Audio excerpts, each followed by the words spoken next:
kalau tanamannya serang hama, kita susah mau mencari obat-obatan untuk nyemprot supaya penyakitnya itu hilang.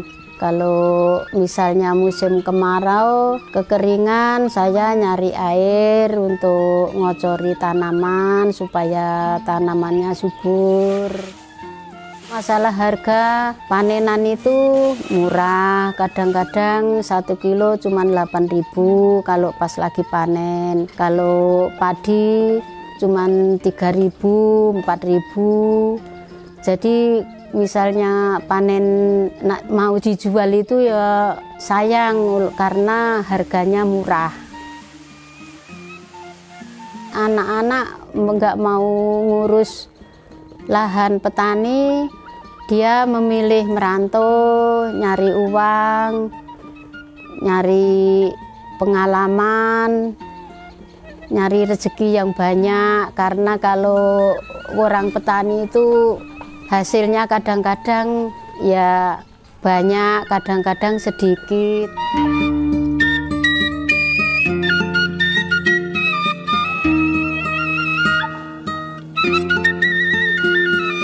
Masalah terbesar yang saya hadapi sebagai petani muda yaitu satu, masalah pupuk yang kadang sulit didapat. Yang kedua, masalah air saat musim kemarau. Dan yang ketiga, tidak kalah penting adalah hama. Yang saya hadapi masalah petani muda itu kurangnya pengetahuan saya, sehingga saya membutuhkan seorang pendamping atau kelompok lain untuk membantu saya menambah pengetahuan di sektor pertanian agar hasil pertanian saya dapat menghasilkan panen yang banyak. Cuman kesulitannya kalau pas lagi membuat rengginang, singkong itu terus ada hujan, itu hasilnya nggak maksimal, nggak bagus. Cuman itu saja kesulitannya. Terus kalau membuat mokap itu tadi ribetnya di tempat pengrajangan sama pengeringan, Mas. Tempat pengrajangan harus ke rumah produksi. Pengeringan juga harus ke rumah produksi, padahal itu jumlahnya cukup banyak. Jadi ribet wirawirinya itu.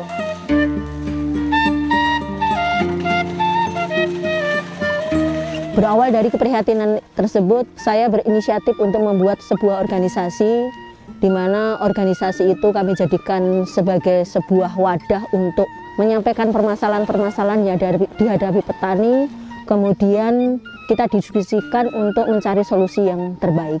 Kami duduk bersama dalam forum-forum diskusi, kemudian membahas permasalahan yang dihadapi, kemudian diskusi, mencari solusi yang terbaik. Sekiranya permasalahan itu bisa diselesaikan di internal kelompok kami, maka akan kami selesaikan.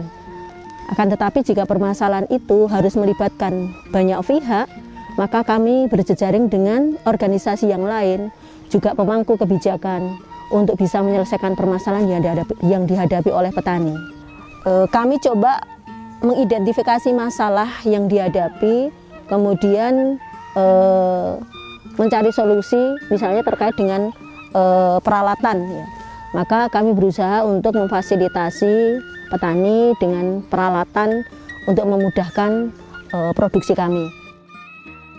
Kelompok saya, ya saya ajak kerjasama, misalkan ngurus tanaman, saling tanya-menanya gimana, minta solusi supaya tanaman itu subur gimana.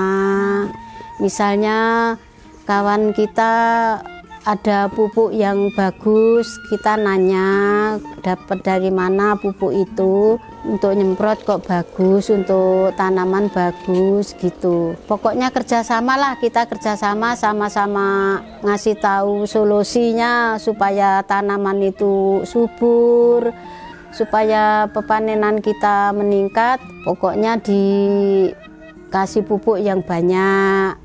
Kalau mau tanam itu disemprot dulu pakai semprot yang hama-hama supaya tidak diserang hama. Kalau tanam 1 minggu itu harus dikasih pupuk dasar. Sudah pupuk dasar, nanti kalau sudah 10 hari disemprot pakai organik, 20 disemprot lagi, terus 40 hari semprot lagi pakai organik itu, 50 hari itu sudah keluar itu padi kan, padinya sudah jebol. Kalau kita itu sudah keluar itu disemprot biar tidak kena penyakit. Ada cara memilih benih, cara memilih pupuk yang benar untuk tanaman ini, cara pemupukan, cara mengolah lahan, dan cara pemeliharaan. Jenis pelatihan yang sudah saya ikuti yaitu pelatihan muka, pelatihan membuat pupuk organik, dan pelatihan yang lain-lainnya. Pertemuan yang saya ikuti itu biasanya dilakukan tanggal 10 setiap bulannya, dan di situ didampingi oleh pendamping kelompok, pendamping PPL dari kecamatan, kadang ada kunjungan dari KKN mahasiswa itu, dan dari kepala desa.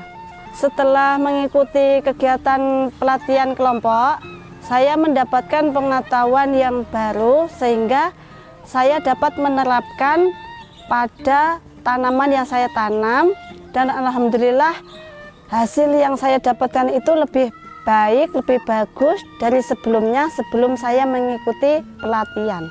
Tujuan saya memelihara ternak kambing dan sapi itu untuk memenuhi kebutuhan jangka panjang, dan yang kedua saya memelihara kambing dan sapi itu sekedar hobi, Pak.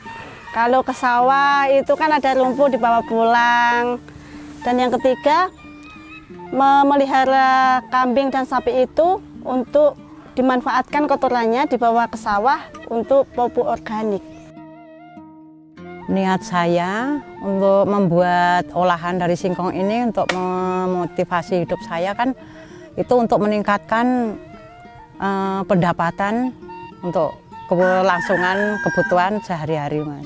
Iya, itu untuk yang tadinya tuh singkong dijual mentahan murah, saya berusaha membuat makanan olahan supaya bisa menjadi harga yang lebih tinggi, sehingga untuk kesejahteraan keluarga, untuk menambah ekonomi keluarga, kebutuhan keluarga lah. Jenis-jenis makanan yang saya olah, yang saya buat, yang dari singkong, 1 tepung mokap, 2 lonces, 3 rengginang, impling, tape, glepung tiwul, dan saya kan ada kacang. Itu saya buat sambal kacang dan peyek kacang. Untuk memproses buat makanan itu dari singkong tanaman sendiri. Saya buat glepung tiwul yang bisa diawetkan, tepung mokap juga bisa diawetkan, lonces, impling juga bisa diawetkan. Nah, itu saya proses buat stok. Itu punya sendiri untuk suatu saat kalau nggak ada musim lagi singkong, kalau ada pembeli saya siap ada menyediakan stok. Saya pemasarannya pertama di medsos itu, Mas, di WA story itu pertama, terus kedua tuh di tempat organisasi yang lain, seandainya di KWT, di Majelis Taklim, tempat PKK desa, arisan-arisan, setiap pertemuan arisan keluarga atau arisan perkumpulan yang lainnya tuh selalu saya bawa, di situ saya pasarkan. Jadi saya juga minta sama teman-teman tolong ikut memasarkan ini. Tuh ada loncis, ada rengginang.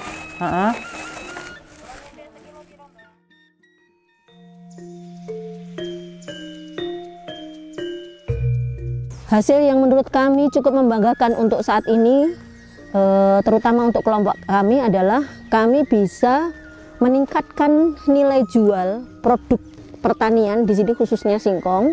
Kami olah menjadi tepung mokap yang untuk saat ini alhamdulillah secara pasar kami sudah mendapatkan pasar, bahkan bisa dikatakan untuk memenuhi kebutuhan pasar saat ini kami masih kekurangan, seperti itu. Harapan saya ngurus anak, ngurus sawah, kita jadi petani supaya kita hidup enak, tidak kekurangan. Misalnya anak-anak kita jangan sampai kekurangan pangan, jangan sampai pangan itu beli, supaya kita cukuplah dari awal sampai akhir. Harapan saya sebagai petani muda terus semangat, tetap berusaha, pantang menyerah, hiraukan orang-orang sekitar kita. Satu lagi, jadi petani itu menguntungkan, tidak harus membeli, bisa menanam sendiri, menghasilkan makanan yang sehat, dan bisa membuat cadangan makanan sendiri dalam jangka panjang.